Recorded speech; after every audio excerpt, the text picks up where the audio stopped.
Hello, this is Natasha, and I'm dropping by with an extremely famous and exciting story called The Three Little Pigs. It's about two very silly little pigs and one rather clever one. There was once a family of pigs. The mother pig was very poor, and so she sent her three little pigs out to seek their fortunes. The first that went off met a man with a bundle of straw, and he said to him, "Please, man, give me that straw to build me a house." Which the man did, and the little pig built a house with it. Presently came a wolf, and he knocked at the door and said, little pig, let me come in." To which the pig answered, "No, no, no, not by the hair of my chinny chin. The wolf then answered to that, "Then I'll huff and I'll puff and I'll blow your house in." So he huffed and he puffed and he blew his house in and ate up the little pig. The second little pig met a man with a bundle of sticks, and he said, "Please, man, give me those sticks to build a house." Which the man did, and the pig built his house. Then along came the wolf and said, little pig, let me come in." "No, no, not by the hair of my chinny chin. Then I'll huff and I'll puff and I'll blow your house in." So he huffed and he puffed and he huffed, and at last he blew the house down and he ate up the little pig. The third little pig met a man with a load of bricks and said, "Please, man, give me those bricks to build a house with." So the man gave him the bricks, and he built his house with them. And so the wolf came, and as he did to the other little pigs, he said, little pig, let me come in." "No, no, not by the hair of my chinny chin. Well, I'll huff and I'll puff and I'll blow your house in."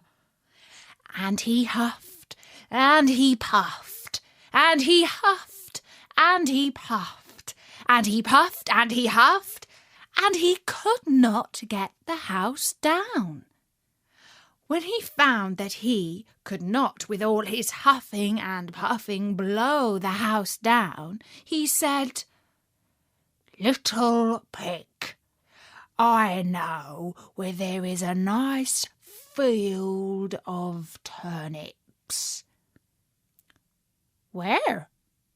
said the little pig. "Oh, in Mr. Smith's home field. And if you will be ready tomorrow morning, I will call for you, and we will go together and get some dinner." "Very well," said the little pig. "I will be ready. What time do you mean to go?"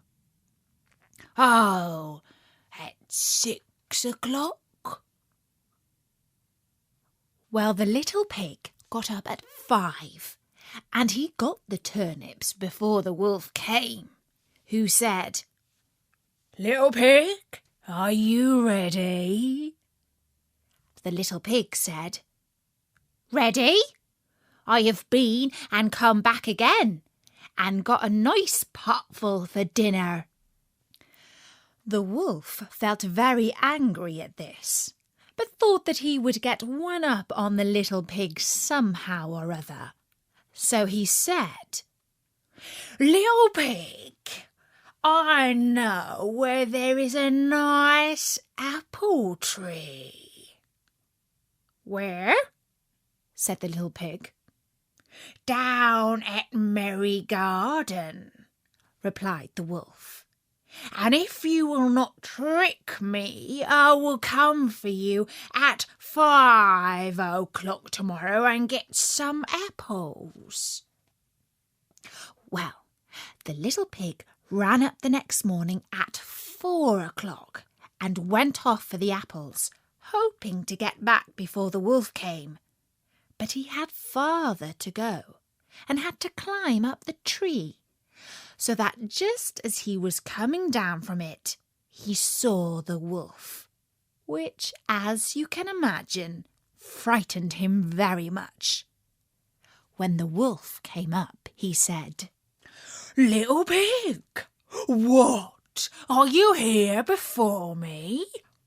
Are they nice apples?"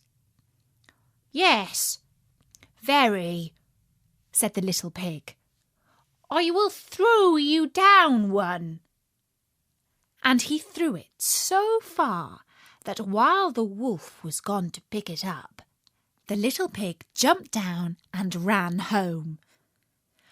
The next day the wolf came again and said to the little pig, "Little pig, there is a fair at Shanklin this afternoon. Will you go?" "Oh, yes," said the little pig. "I will go. What time shall you be ready?" "At 3, said the wolf. So the little pig went off before the time as usual and got to the fair and bought a butter churn, which he was going home with, when he saw the wolf coming. Then he could not tell what to do.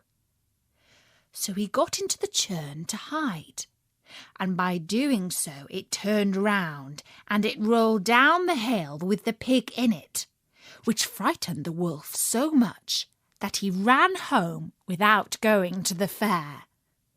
He went to the little pig's house and told him how frightened he had been by a great round thing which had come down the hill past him. And the little pig said, "Ha! I frightened you. I had been up to the fair and bought a butter churn, and when I saw you, I got into it and rolled down that hill." Then the wolf was very angry indeed, and said he would eat up the little pig and that he would get down the chimney after him. When the little pig saw what he was about, he hung up a pot full of water and made a blazing fire. And just as the wolf was coming down, he took off the cover and in fell the wolf. So the little pig put on the cover again and in an instant boiled him up and ate him for supper, and lived happily ever after. And that was the story of the 3 little pigs. Bertie says that there's a rhyme that goes with it. Once upon a time when pigs spoke rhyme and monkeys chewed tobacco, and hens took snuff to make them tough, and ducks went quack, quack, quack, oh. There are loads of stories and adventures on storynori.com. And if you go to our page in iTunes, you can easily put the latest stories onto your iPod. So for now, from me, Natasha, bye-bye!